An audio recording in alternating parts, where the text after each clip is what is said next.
Welcome to Choice Classic Radio, where we bring to you the greatest old-time radio shows. Like us on Facebook, subscribe to us on YouTube, and thank you for donating at choiceclassicradio.com. For your listening enjoyment, John Lund as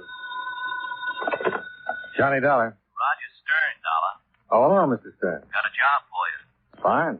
Our company insures a Mr. Barney Rico. Oh, I know that name. Used to be pretty big in the racket, wasn't he? Yeah, for the past 7 years, he's been Mr. A number 1 citizen. Our company insured his life for $100,000. He was killed yesterday. How? He was murdered. See Lieutenant Briggs at the 7th Precinct. He'll give you the details. Right. Briggs is an old friend. When can you leave? As soon as I pack a bag.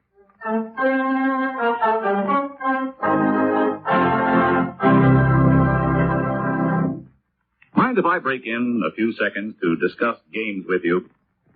How many of you, when you were youngsters, ever tried to escape from the world of reality by playing cowboys and Indians or cops and robbers?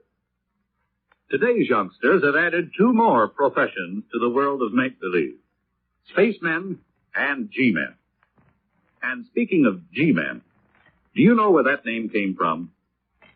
Actually, it was used about 20 years ago by gangsters to describe members of our Federal Bureau of Investigation as part of the Department of Justice, and acts as a kind of detective agency whose duty it is to track down those who break our federal laws. The FBI also does counterintelligence work in ferreting out spies and saboteurs. And here's an amazing fact about our FBI men. Despite the extreme dangers of their work, it wasn't until some 20 years ago that they were given the authority to carry guns. With no other weapons than courage, resourcefulness, and determination, they had to track down and apprehend dangerous racketeers and spies. Today, however, you will find that the typical FBI agent may be a lawyer, accountant, or specialist in some other profession, but thoroughly trained in scientific police methods and handy with any type of weapon.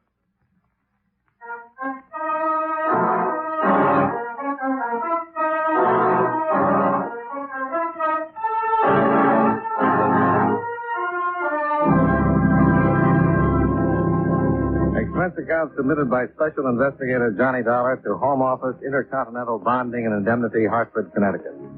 The following is an accounting of expenditures during my investigation of the Gino Gambona matter.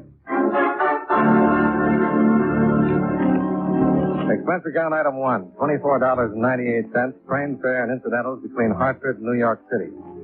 I arrived at Grand Central, went directly to the hotel where I registered and called Lieutenant Arthur Briggs. I caught him on his way to lunch. He agreed to meet me in a small restaurant across from the precinct. Well, good to see you again, Johnny. Oh, good to see you, Art. It's been a long time. Investigating the Rico killing, huh? Yeah. Why don't we order, and then you can tell me about it. Well, I know what I want. This is corned beef day. Good corned beef, real lean. Oh, that sounds fine. Nancy? I'll be right there, Art. How much is Rico insured for? 100,000. The brother's the beneficiary. Uh-huh. Any idea who killed him? No, not yet. It's always tough when a guy's been in the racket, even if he's gone straight for a while. He used to be with the Gambona outfit, wasn't he? Yeah, you know how that Hi, might. Art. Well, hello, beautiful. Corned beef? Yeah, 2. Coffee? Yeah, Johnny? Yeah, coffee. 2 beef, 2 coffee, salad or soup. Just the corned beef for me. Yeah, I don't want the sound of the soup. Sit. You putting on weight? You kidding? No, you're getting a I'm little... on a diet. You kidding? Well, just ask. I don't mind. Gee, that's going to make all the difference in the world. I still love... Oh, a big fat Lee? Gee. He's cute. Yeah, sure is. Getting back to Rico. I was saying, I'm sure you know it. Anytime a guy like Rico gets killed, it's tough to come up with the answer. Could be any one of a dozen guys he was in the racket with. You remember him at all? Yeah, he was the one who testified against Gambona. That's right. His testimony sent Gambona back to Sicily. Could have been any one of Gambona's mob, but she's been waiting for the chance. I don't know whether you remember or not, but at the trial, Gambona made it plenty clear that he'd get Rico sooner or later. What's happened to Gambona? He's still in Sicily. Rico did pretty well for himself after he went straight. Yeah, he did fine. Opened a string of barber shops, built himself a nice home. The brother's name is Dave. Yeah, he manages the shop. What did he have to say? Well, He's scared stiff. He didn't have anything to do with sending Gambona to Sicily, but he was in the outfit and pulled out when his brother did. He's in a panic. He hasn't got any idea who killed Barney? Well, if he does, he isn't saying, and I can't say I blame him. Well, after lunch, I think I'll have a talk with Dave. He's probably at the main shop or at home. Here you are. Well, thanks. Beautiful. Near enough for you? Looks great. Well, I'm glad something around here hasn't got too much fat on it.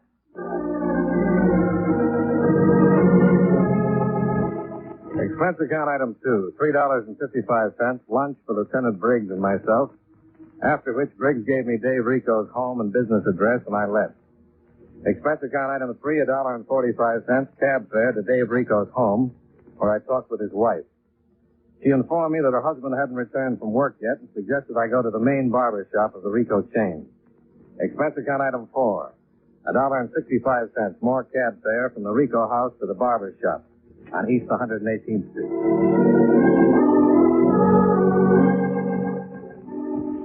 It was after 6 when I arrived, and the shop was closed. The interior was dark, except for a light coming from a back room. I knocked on the door and waited. I was about to leave when I saw the figure of a man stagger into the darkened shop from the lighted back room.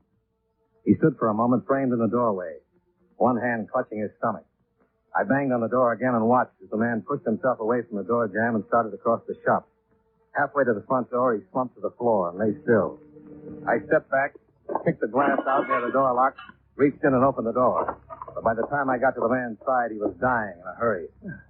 Call doctor, please. Yeah, sure. Who did it? Gambona.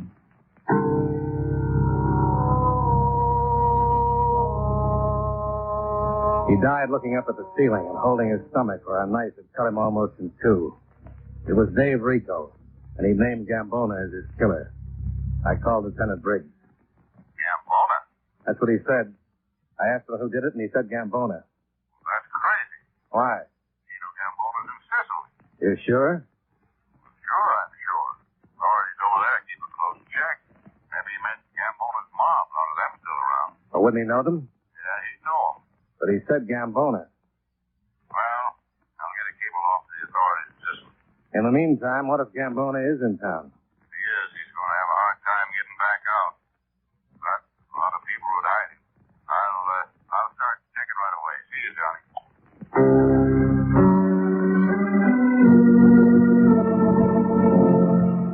The coroner's deputy arrived, followed by the lab boys, and I went back down to the precinct. Briggs made his report to the chief, and a cable was sent to the proper authorities in Sicily. For the next few hours, we went through the mugs and picked out all of Gambona's former associates that were still in town. One of them was a girl. Virginia Barrett. Used to be a steady thing with Gambona, wasn't she? Yeah, she's been a good girl, though. Got a job, stayed out of trouble. Well, worth checking. She sings. Not very good, but the joint she sings in doesn't expect anything great. Where is it? It's over on 34th Street. I've been in it a couple of times. What's the name of the place? Something Den. Pirates. Yeah. You gonna be busy for a while? Yeah, you want to say hello to Ginny? Yeah, I thought I might. Well, let me know how you make out. Sure. If I run into Gambona, I'll give him a regard. Do that.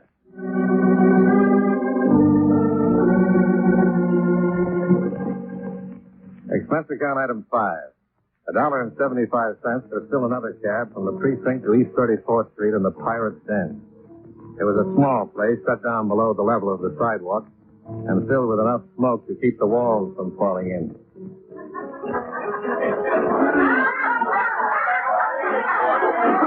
I found a table near the back of the room and gave my order to a swollen-eyed waiter that looked like he'd been mixing salad on his apron. When I told him I'd like to talk to Virginia Barrett, he gave me a long look and then wandered off through the smoke. About 5 minutes later, Virginia Barrett appeared. You wanted to see me? Yeah. Won't you sit down? After you tell me what you wanted to see me about. It's a personal matter. I'll preface it with a drink. You a cop? No. I'm thirsty, but I'm even more inquisitive. Heard from Gino Gambona lately? Who are you? Johnny Dollar? Should I know you? No. What do you have to drink? Right. Now, what's all this about Gino Gambona? Have you seen him lately? You kidding? I'll say it another way. Have you seen him lately? Look, Gino got sent to Sicily a long time ago. I haven't been out of New York since the day I was born. Okay. But have you seen him lately? Look, mister, I just told you. I haven't seen Gino since the day he waved goodbye from Pier 47. I don't think I want to talk to you anymore. You read about Barney Rico getting killed the other day? Dave Rico was killed this evening. Not too bad. Before Dave died, he named Gambona. You knew the Rico boys, didn't you? A long time ago. Now you'll have to excuse me and I go on in a minute. I'll wait. Okay, but don't hold your breath. She walked away looking worried and disappeared to a door on the opposite side of the room. I took a beat, then got up and crossed the room to the door and entered. On the other side, I found a small, dimly lit hall, and a rather large, muscle-bound man walked toward me. Looking for something? Yeah. I think you got the wrong view. I'm looking for Miss Barrett. Look in the other room. I have. Try again. Where'd Virginia Barrett go? She's probably in her dressing room, but that doesn't make any difference to you. Oh, you're wrong. Now turn around and walk back in that room while you got the strength left. Get out of my way. It's like that, huh? Exactly. Okay.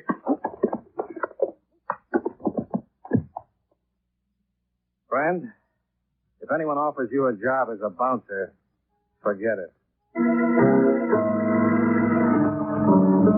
I left him lying in a corner and went down the hall, looking on the other side of doors for Virginia Barrett. But Virginia Barrett was somewhere else. I ran out into the alley behind the club just in time to see her climb into a cab on the other side of the street and pull away. Expense account item 6, $1.25 for another cab.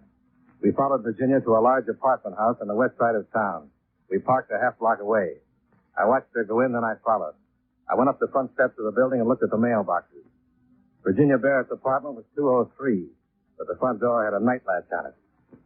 I picked a name on a box, a Miss Adelaide Jones, and buzzed it. Yes? Miss Jones? Yes, who is it? Flowers. Flowers? From the Ashley Florist. Flowers? The gentleman wanted them delivered immediately. Oh, really? Oh, wait a minute. Well, I was in. I found apartment 203 and started to knock. But sometimes when you get impatient, you get careless. I'd tailed Virginia Barrett, but I'd forgotten about the big boy I'd left sleeping it off in the back hall of the Pirate's Den. Obviously, he knew where Virginia could be found, and obviously when he came to, he'd hurried right over. Because when I raised my hand to knock, the big boy barged up the stairs and pointed his gun right at my dinner. Hold it. Oh, why, sure. You're a busy little fella, aren't you? I have to be, or I lose the game. Yeah? It's a treasure hunt. I have to bring back a pound of 3-day-old rhubarb, the lapels of 3 opera capes, and a dozen assorted heads. I'd like to contribute. Well, every little bit helps. I can guarantee some broken bones. Now, about Gino Gambona. You never can tell. Go ahead and knock.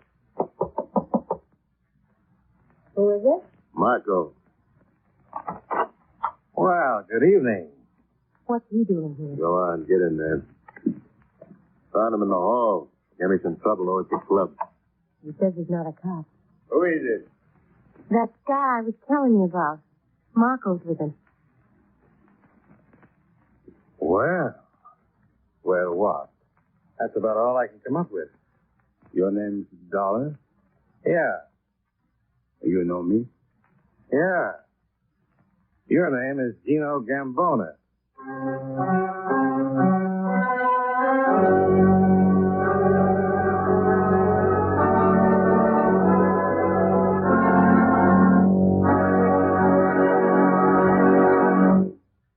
Did you ever stop to realize that 4 American coins show us the importance of elections? The first one is the Washington quarter. It was George Washington who reminded us that on the unity of our government depends our independence, our peace at home and abroad, our safety, prosperity, and our freedom. The second coin is the Jefferson nickel. It was Thomas Jefferson who said, "No government can continue good but under the control of the people." The third coin is a penny, bearing the likeness of Abraham Lincoln, who said, "Among free men, there can be no successful appeal from the ballot to the bullet." And finally, the Roosevelt dime reminds us of something Franklin D. Roosevelt once said. Every man and every woman in this nation, regardless of party, who have the right to register and to vote, and the opportunity to register and to vote, have also the sacred obligation to register and to vote. These 4 Americans, by recognizing the importance of elections, added another page to your political history.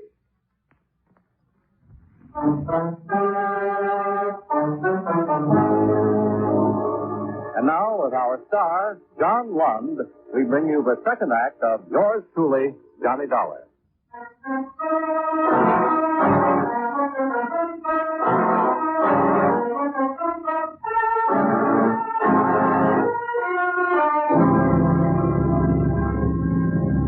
Gino Gambona stood in the middle of the room looking at me with a nasty smile, as though he'd just come up with a particularly funny way to kill me.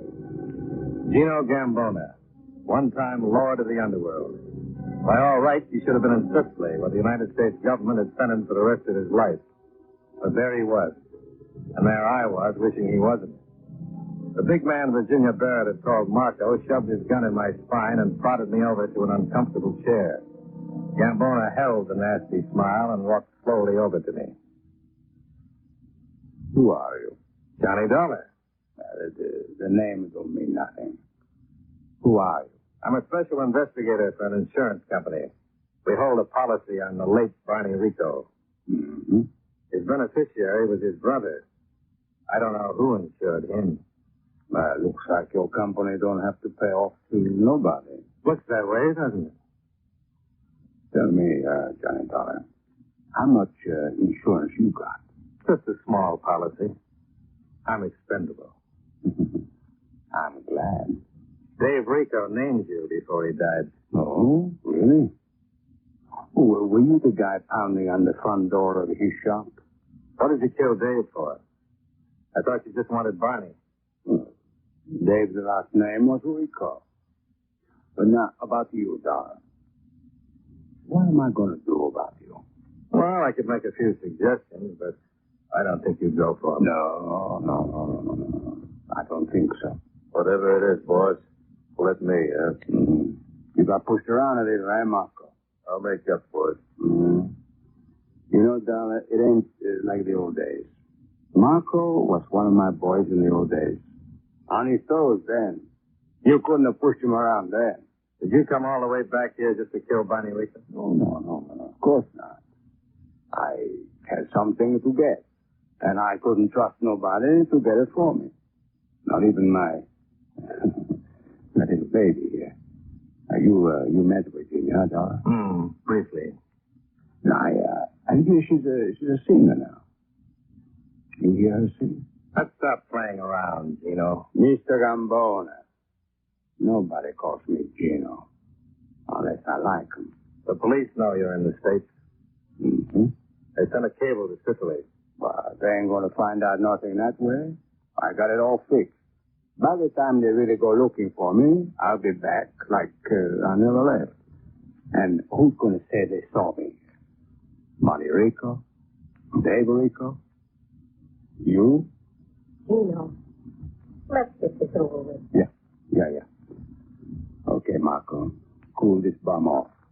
Take him for a drive down by the river. Sure.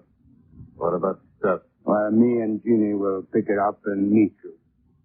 Now get going. Get up. Well, it's a nice meeting you, Dollar. Charmed, I'm sure. Come on. Move.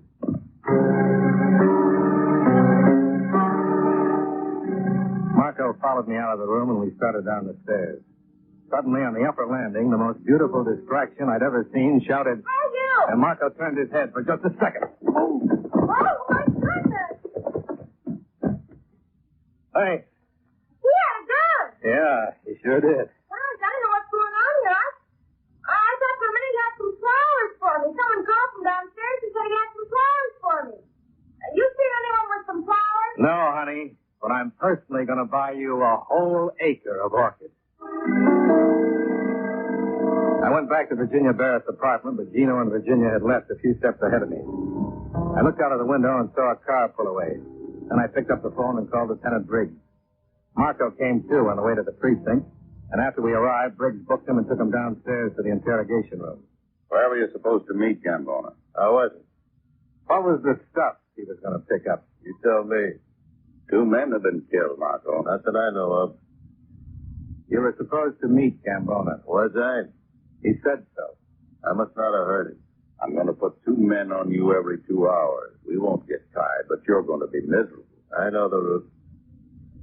Where can we find him? You hear me, Marco? I hear you. Where can we find him? I don't know.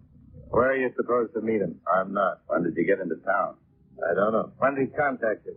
He did. You're a liar. If you say so. How did you know where he was staying? Because I did. Where were you when Barney Rico was killed? When was he killed? The morning of the 3rd. I was at home. You sure? Yeah. Where were you the morning of the 4th? I don't remember. What's that got to do with it? That's when Barney was killed. You said the 3rd. Did I? It was the 4th. Where were you? At home. You said you didn't know. I was at home. Both mornings? Yeah.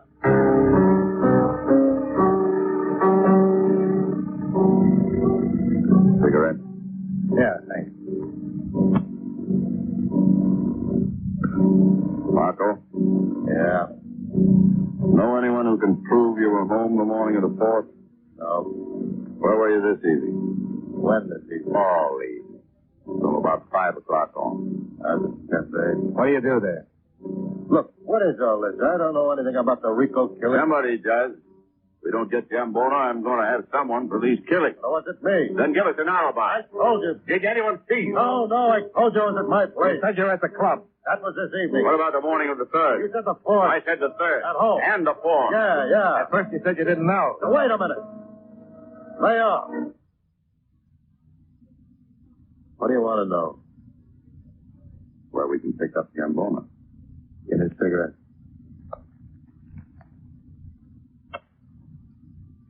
Where were you supposed to meet him? Okay. Nuts to Gambona. Nuts to the 10 grand. I'm bushed. I can't think anymore. What 10 grand? 10 grand. Gambona promised me to help him get in and out of the States. Where's he going to get 10 grand? He's at a stash somewhere. Where? I don't know. To help him. Even Virginia didn't know. Is she going with him? Yeah. Gino said he'd come back and get Virginia and would go. He must have a bundle hidden somewhere. When's Gambona leaving? I don't know. Don't lie to me. You said you were getting paid to get him in and out of the country. That's right, but I haven't made arrangements to get him out yet. You're going to meet them. Where? Grand Central, by the Oyster Bar, 11:30. Now can I relax, get some rest?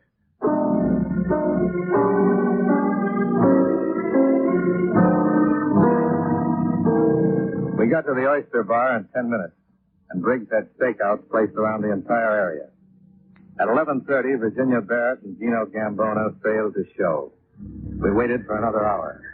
William James, report to the information desk. Mr. William James. Wait till I get back to Marco. Well, the only reason he'd lie is to give Gambona and the girl enough time to get away. Well, they'll never make it. I've got everything covered. Marco's job was to get them out.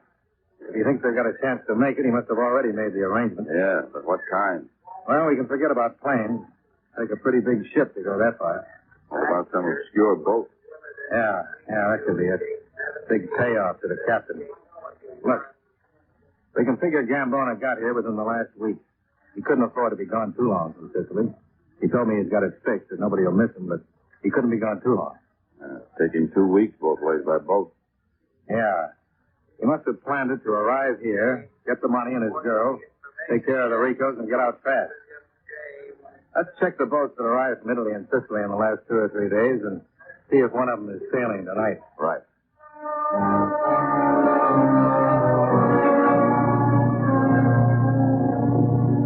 We checked the arrivals for the past week and then compared them with current departures.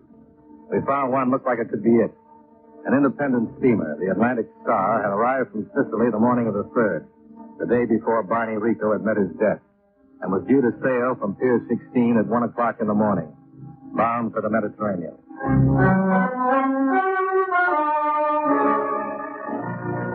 We piled into a squad car and arrived at Pier 16 at 12:50, where we identified ourselves to the gangway watch and were directed to the captain, on the bridge of the Atlantic Star.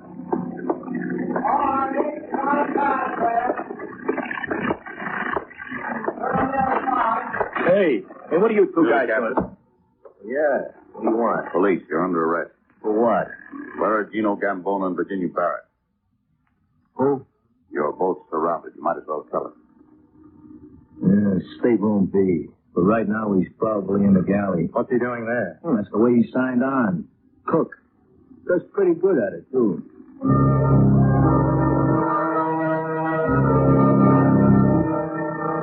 We took the captain down on deck, and Briggs waved one of his men aboard. The captain was taken off quietly, and Briggs and I moved on to Stateroom B. Who is it? Marco! Are you sure? Let go! Take your hands Now, off me! calm down, Ginny. One yell out of you, and I'll fix it so you don't get to sing with the prison band. Virginia Barrett went off just as quietly as the captain, and the boat was cleared except for anyone who still might be in the galley. Briggs waited outside the galley door, and I went in, with my hand on the .38 in my pocket. I spotted Gambona behind a long table stacked with pots and pans. He looked up as I moved in on him. Hey, what time is this sub supposed to pull out? It's up to... Hello, Gino. Why, you... Sometimes I'm so smart it gets hysterical. There I was, face to face with Gino Gambona, ready to take him single-handed, right where I wanted him. And the next minute I was buried under a pile of pots and pans. Gino drew his gun, made a dash for the passageway. And that was as far as he got.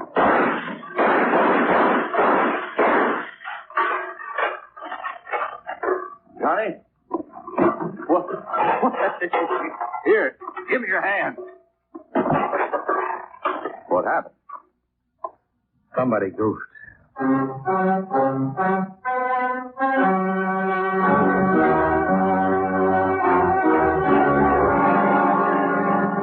Gambona was dead.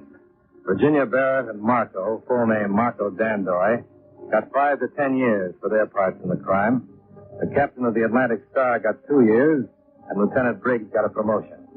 Yours truly returned to Adelaide Jones with the flowers he'd promised her, and all in all, everyone got just what was coming to them.